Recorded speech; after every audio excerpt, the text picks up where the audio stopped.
Well, this happened.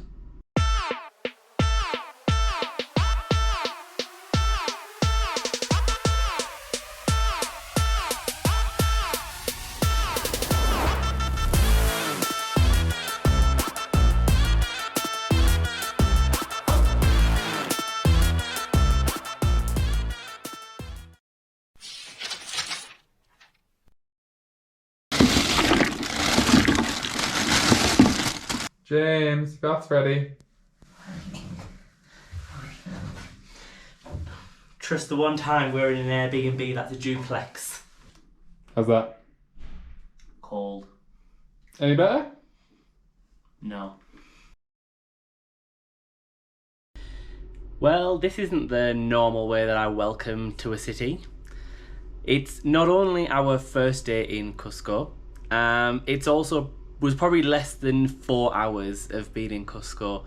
Now, I am a bit of a klutz when walking around and have a habit of rolling my ankle, but this time was pretty bad. Just walking down the street, went to see this bloody rock in a wall that really had no interest, but we went anyway, and just not looking where I was going, hole in the floor, over I go, and there was a really loud crack. Thankfully, I don't think it's broken. I think it's just really badly sprained, but it's probably 36 hours until we climb Machu Picchu, so I don't know how this is going to turn out. So unfortunately, James has rolled his ankle yesterday, 2 days before Machu Picchu, which is not great timing. But yeah, so I'm out on camera duty today, having a little explore on my Todd. But at least the weather's good, so that's always good, and fingers crossed his ankle gets better.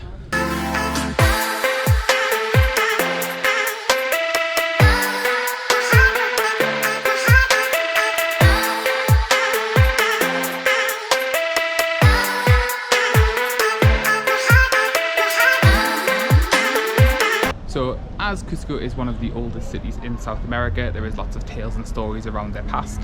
One of them being that during Inca times, they used to often capture pumas, and they used to keep the pumas on public streets, essentially to kind of make them familiar with people, domesticate them in some way, and then eventually people would use pumas as house pets. So rather than your stereotypical cats and dogs, in Inca times they would ideally have their sacred pumas as animals if they had been sort of domesticated enough to be safe around people. Well, it's 24 hours until we go to Machu Picchu, and I still have an ankle like a golf ball. Haven't worked out whether it's a sprain and being a wimp, or it's broken or a fracture. I have no idea. I'm pretty happy it's not a broken one because I can now put weight on it, but I don't know how hiking's gonna go. Today we're actually going up to the Sacred Valley, so we have a 2-day tour to do Machu Picchu. There are quite a few different ways. One of the most popular is a 3 or 4 day hike, which I'm very glad we didn't book because I wouldn't be doing that. But we're doing the 2-day with the train and the bus, so hopefully making it a little bit easier. But we do the Sacred Valley today, and then we stay overnight in Aguas Calientes, and then we get the bus up to Machu Picchu tomorrow. So now that I'm fully bandaged and wrapped up, we're going to give today a go and see how far I can get. If not, Ethan's piggybacking me. Are you going to be my little mountain goat Sherpa if I can't walk? See how I feel.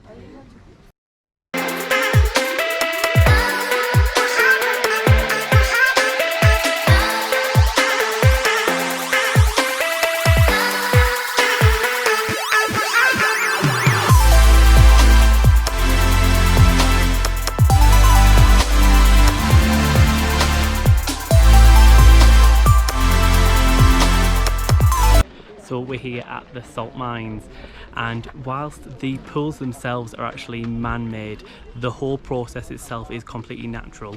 So the water from the mountains comes down, and the water here is actually 3 times as salty as the water in the sea. The pools then deposit all of the salt, and then the families collect that and use that to sell. So all of the pools that you just saw there, they're all owned by local families. However, it can depend on if you're a wealthy family or if you're a poor family. It can depend whether you get 200 pools, 150 pools, or 5 pools.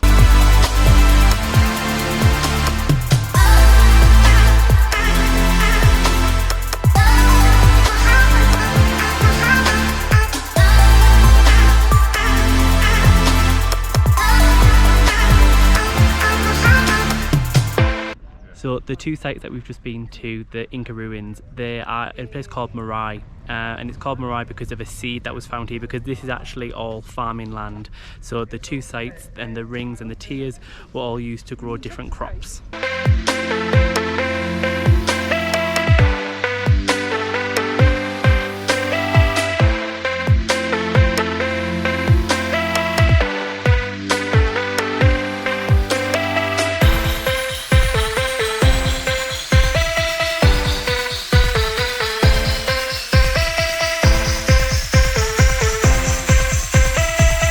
We've now arrived at the town of Ollantaytambo, which is one of the first cities that we get to that is taking us up to Aguas Calientes. So this is going to be the final stop of our day trip. We're going to be here to see the Temple of the Sun. From here we then go to the train station, and the train will then take us up to Aguas Calientes. Now, Aguas Calientes is one of the main spots, well, it is the main spot actually for Machu Picchu. So no matter which route you decide to take, whether it be the Inca Trail, whether it be the bus, however you decide to get up there, this is where you'll start off from. So this is a place that you need to get to from Cusco, and generally people will come to this town to then go on the train up to there. So as you'll have seen, that was a hell of an amount of stairs going up to the Temple of the Sun. So my ankle is throbbing already. So unfortunately I've had to bow out of this one, and Ethan's somewhere up in the heavens experiencing the Temple of the Sun. So but whilst he's up there, I'm going to go around and explore some of the lower level stuff.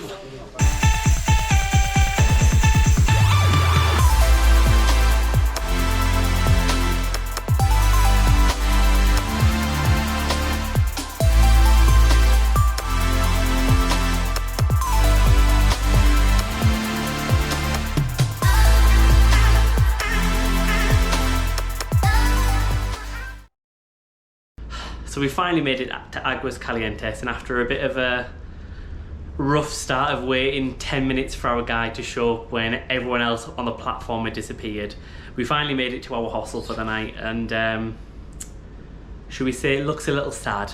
So we've got lovely original vinyl parquet flooring, twin beds, really unflattering lighting. Oh, Ethan, will you just grab the curtains? Yeah. Oh. Hang on. Oh. No. It's fine, we don't need to see. It's fine. It's fine. Oh. It'll be fine. It'll be fine. I guess the sun's coming in early tomorrow. Well, it's another very early morning. It's currently just before 6 o'clock, and we're already up and ready to go out. Now, today, the reason why we're up early is because we need to go get our tickets for Machu Picchu. Now, this will differ for people who book in advance or go on the day. Now, we decided not to pre-book just because the tours were really expensive, and we'd heard from friends and online that you can actually get it cheaper by booking there, but you do run the risk of buying much closer to the time and not being able to secure a ticket. So it depends how much time you have, and obviously how daring you want to be. So we ended up booking, when we got to Cusco, we booked with a tour company directly, and we then have to buy our tickets when we get to Aguas Calientes. So that's what we're doing this morning. Now, you can pre-book some in advance, but there have been some rule changes where they release 1,000 tickets every day, and they're kind of on a first come first serve basis. So when we got to Aguas Calientes last night, we had to go to a little hut in the corner of a square, and we had to sign, and we were given a number, and this is out of the 1,000 that you get. So we got there about 6:30, and we got about 350, so they go quite quick. So if you are going to get there the day before, sign it, get a number, and you go the next morning. So we're going to head there now, get our tickets, and find out what slot we have to actually enter Machu Picchu. So just to give a little bit of the price comparison, now we ended up paying for the Sacred Valley and also for the Machu Picchu, minus the actual ticket, we ended up paying roughly $230 US. It's then $40 US on top of that for the Machu Picchu ticket. So all in all, we end up paying around $260 to $270 US. Now, as a comparison to this was booked through a tour company in Cusco directly, so with a local guide. Online, we were quoted starting off at around $450 US, going upwards, really up to almost £1,000. So there is quite a big gap. So I would say do a little bit of research for it and just pick whichever is most comfortable for you. At the end of the day, if you pre-book and you go through a company, it might be a little bit more expensive, but you do have a little bit more of a guarantee. Or like I say, if you do have a little bit more time on your side, you can save quite a bit of money by waiting to Cusco, but the time scales are a little bit different. So first stop of the day is going to be to go get our tickets. So let's go.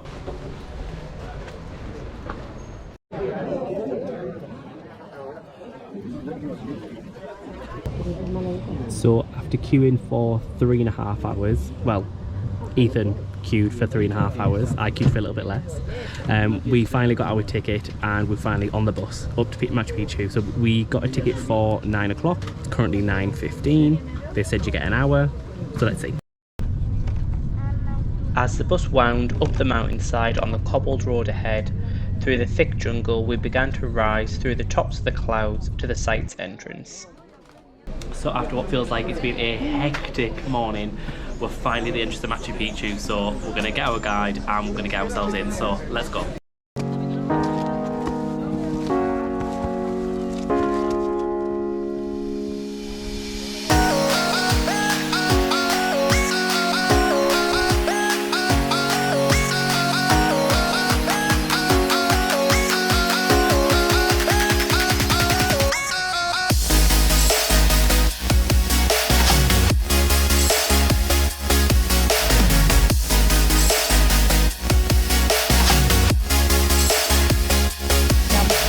We finally made it to the first viewpoint.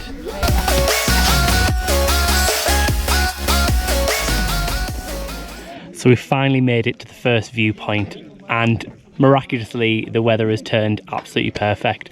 There's a little bit of cloud up above, but it's clear views of Machu Picchu, so let me show you a little bit more.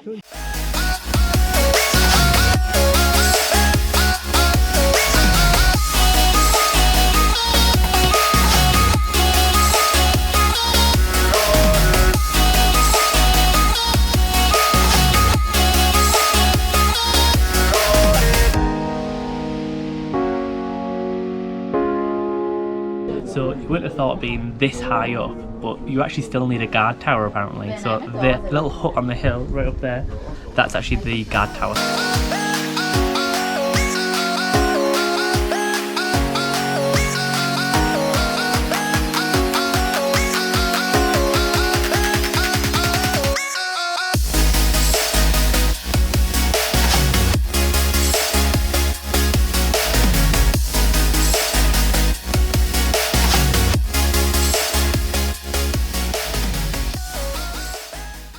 So it's believed that Machu Picchu was found in roughly 1450, 1460. That was when they abandoned it because of the Spanish invasion. However, it wasn't actually found until 1911 by an American professor, which I didn't realise. And it was from then that it became, you know, world famous.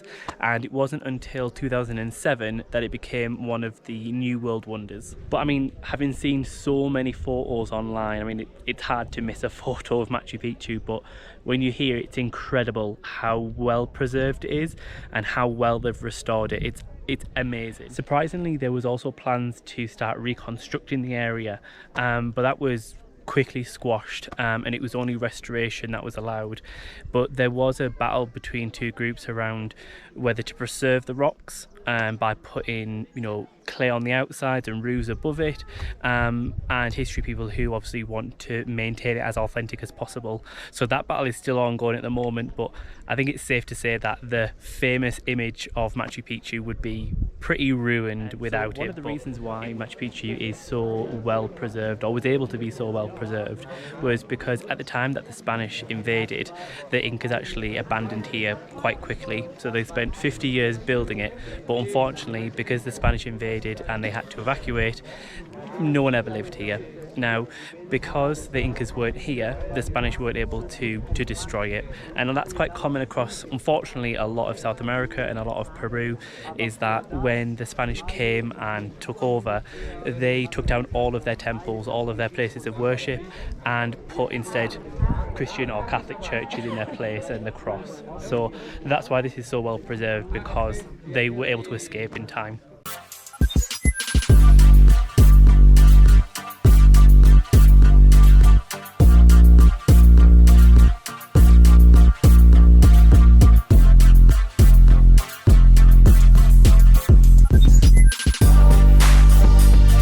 So the top part of Machu Picchu that we were in before, that was for the Inca, the king, or for people who were very high up in society. This part that we're in now is where the normal folk live. Here you can see the road that we came up as it winds up.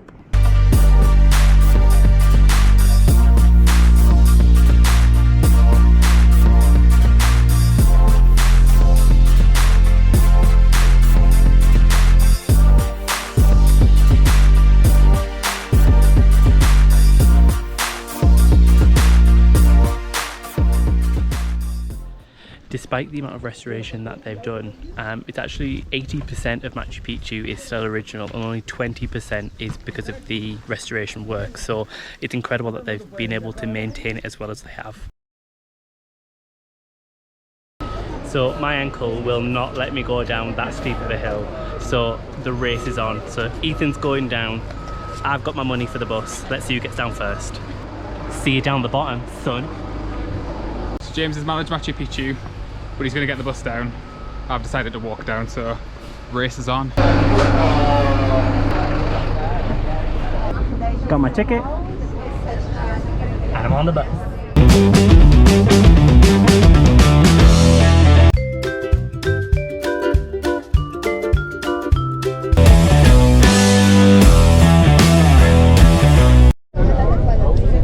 One thing's for sure with the bus is that they have no fear of driving. Now if you do come and you're on the bus and you have a fear of heights, I would recommend an aisle seat, because we run close to the edge.